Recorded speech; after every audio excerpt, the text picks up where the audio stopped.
Vaccinating cats is an important part of taking care of your kitties, but there are many misconceptions about how often vaccines are needed, what risks they pose, and whether they are truly necessary for every cat. So, the reality is that many cats are over vaccinated, which can lead to unnecessary health risks. And today we're going to break down the science behind cat vaccinations, explore the risks of over vaccinations, and discuss how to make informed decisions for your cat's long-term health. Let's discuss.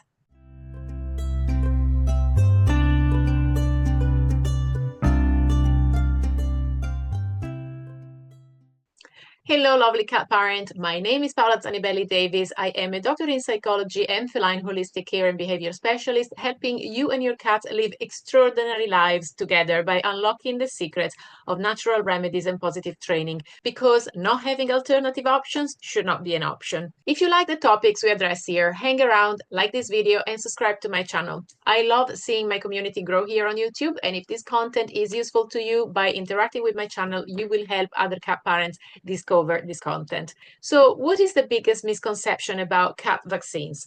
One of the most common misconceptions is that cats need to be vaccinated every single year just because a reminder card arrives in the mail. Many cat parents who carefully research vaccines for themselves or their children don't think twice when it comes to their cats. They simply follow the vet's recommendation without question. But automatic repeated vaccinations aren't always necessary. In some cases, revaccinating can actually do more harm than good.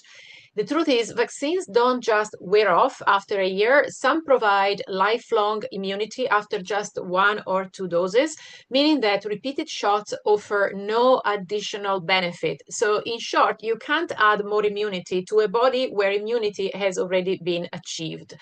In fact, over-vaccination is a real issue, and understanding the science behind immunity can help cat guardians make better choices for their cats. So let's talk about how vaccines work and why one and done often applies. To understand why frequent revaccination isn't always necessary, it is important to look at how the immune system works. When a cat receives a vaccine, the immune system identifies the virus or bacteria in the vaccine as a threat. The body then creates antibodies to fight off that specific disease. Especially, the immune system also develops memory cells, which recognize and respond to that same virus or bacteria if the cat is ever exposed again. This process is what provides this long-term immunity that vaccines provide. For example, in humans, vaccines for diseases like polio or measles are typically given in childhood and protect the person for life. The same concept applies to cats for many core vaccines. And once the immune system has responded, it remembers the disease, and revaccination is usually unnecessary. This is particularly true for viral diseases like feline panleukopenia, rhinotracheitis, and calicivirus, which are the primary components of the FVRCP vaccine. The best way to determine if a cat is still protected is through a titer test, which measures the levels of antibodies in the blood. If antibodies are present, the immune system is still ready to fight off infection, meaning that additional vaccinations are not needed. The reason why it is important to carefully consider these decisions is that there are risks to over-vaccinating. Many cat owners assume that vaccines are harmless, but repeated unnecessary vaccinations can actually have serious consequences. So the first issue is the increased risk of vaccine-associated tumors. One of the most significant risks is feline injection site sarcoma. This is a type of aggressive cancer that is linked to vaccinations. This was first discovered in the early 90s when researchers found a direct link between certain vaccines and the development of tumors. The injection triggers an aggressive reaction in certain skin cells, causing them to multiply uncontrollably. In some cases, this leads to malignant tumors that are difficult to remove and often are fatal. This is why so many times cats are vaccinated in the tail or on a limb rather than behind the neck, because in case of amputation, it's much more difficult to amputate the neck and have a cat that is still living than amputating a limb or a tail. So the vets are actually foreseeing this possibility in the future. So the more often a cat receives injections, and the higher the risk is to developing one of these tumors. The second issue with over-vaccinating is that overloading the immune system can actually trigger a cascade of other issues. So the immune system is designed to respond to threats, but excessive stimulation can lead to immune system imbalances. Over-vaccination has been linked to several negative outcomes, like increased rates of allergies and chronic inflammation, or autoimmune diseases, which are usually more common in dogs, but still a concern, and increased risk of certain cancers, including intestinal lymphoma. A third issue with over-vaccination is that there can be an adverse reaction and unnecessary exposure to vaccine ingredients. Some vaccines contain adjuvants, which are substances added to enhance the immune response. These can sometimes cause strong inflammatory reactions. There are non-adjuvanted vaccines available, but studies suggest that all injections pose some risks. So this means that even safer vaccines should only be given really when it's truly necessary. Now, let's talk about the rabies vaccination, and let's try to understand legal rabies vaccination requirements. Rabies is a viral disease transmitted through animal bites, and it attacks the central nervous system, causing severe neurological symptoms like agitation, confusion, hallucinations, and it eventually leads to fatal brain inflammation, which is called encephalitis. Rabies is the one exception where legal requirements often dictate vaccine schedules for cats, particularly in certain countries, regardless of a cat's actual risk level. So this is probably due to the fact that rabies is a zoonotic disease, which means that it's a disease that passes on to humans, and the prognosis is really poor because once clinical signs appear, rabies is usually fatal.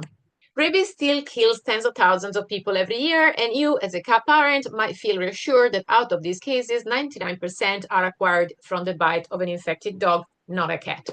Most states in the US require cats to be vaccinated for rabies with a booster at 1 year and then every 3 years using a longer lasting vaccine. The vaccine is exactly the same. The one that is labeled for 1 year is labeled for 1 year.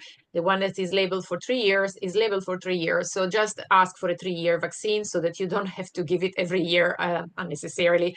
Even if research suggests that rabies immunity lasts much longer than 3 years, laws haven't really caught up to the science. And also, it is really in the interest of Big Pharma to sell more vaccines more often. So this is unfortunately the state of affairs. Now, it's good to know that some veterinarians do offer a rabies waiver based on a titer test, but these are not always recognized by authorities. So you need to check with your own veterinarian and your own laws in your own state. In this case, even though the risk of rabies with indoor cats particularly is extremely low, obviously cat parents must comply with local laws if they want to avoid legal issues. Now, we briefly mentioned risk levels. Let's have a look at indoor cats versus outdoor cats to understand the difference when it comes to risk levels, when it comes to vaccinations, of course. One of the most overlooked factors in vaccination decisions is a cat lifestyle. For cats that are fully indoors, the risk of exposure to contagious diseases is really almost zero. These cats aren't frequently coming into contact with infected animals at all, actually, so frequent vaccinations often provide no real benefit. Many of the diseases that vaccines protect against, like feline polyopopenia, for example, usually affect young kittens as well. And in an adult cat, even if exposure were to occur, usually the immune system would likely fight off the infection without severe symptoms.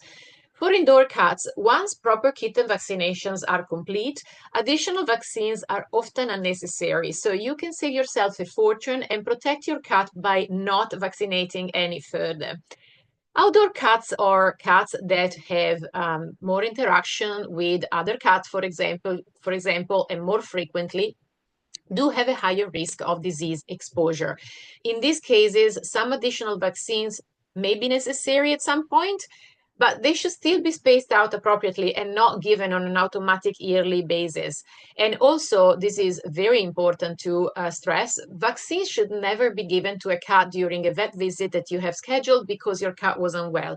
So cats should not be feeling off in any way when they are given vaccines, as this can make whatever is lurking in the background much worse, and your cat's health can go downhill because of this. So if your vet suggests that you get your cat vaccinated since you are already there and you already made the trip and you're having a vet visit, I suggest you do that only if it is actually necessary and only if your cat is there for a wellness visit, for example, and not because he or she is actually unwell. So to ensure the health and long lifespan of your cat, I advise you to follow these three key principles. One is minimize vaccinations, only vaccinate when necessary and use tighter tests instead of blindly revaccinating. Two is to limit toxins because you should avoid unnecessary flea treatments, deworming, medications, unless there is a clear need. Everything comes with side effects, and even products that you use in your home come with issues attached. So limit the toxins as much as you can. And three, find a proper diet. So find a proper diet that your cat can eat and is very healthy for your cat, because cats need high protein, high fat, and low carb diets. Try to avoid dry food as much as possible and prioritize raw, gently cooked, home cooked, as long as it's balanced, or high quality canned wet food. These simple changes can definitely improve your cat's quality of life and lifespan. And for an extra wellness boost, consider an immune system support protocol. In the Holistic Cat Club, I help cat parents like you structure and deliver all kinds of natural herbal remedies to support cats from the inside out so that they can live the long, happy, extraordinary lives that they were meant to live by your side. So for those of you who want to dive deeper, check out the juicy resources that are linked just below. Now, remember that the best way to care for your cat is to make informed decisions. I know that sometimes you feel forced to keep vaccinating your cat because when you go on vacation, the cattery requires up-to-date vaccinations. So what I can say to that is that one, you can get a pet sitter instead. Two, you can look for a cattery that doesn't have this rule. And also three, there are other things that actually are more risky for a cattery environment than a non-early boosted adult cat who was vaccinated once as a kitten, provided that he was vaccinated as a kitten.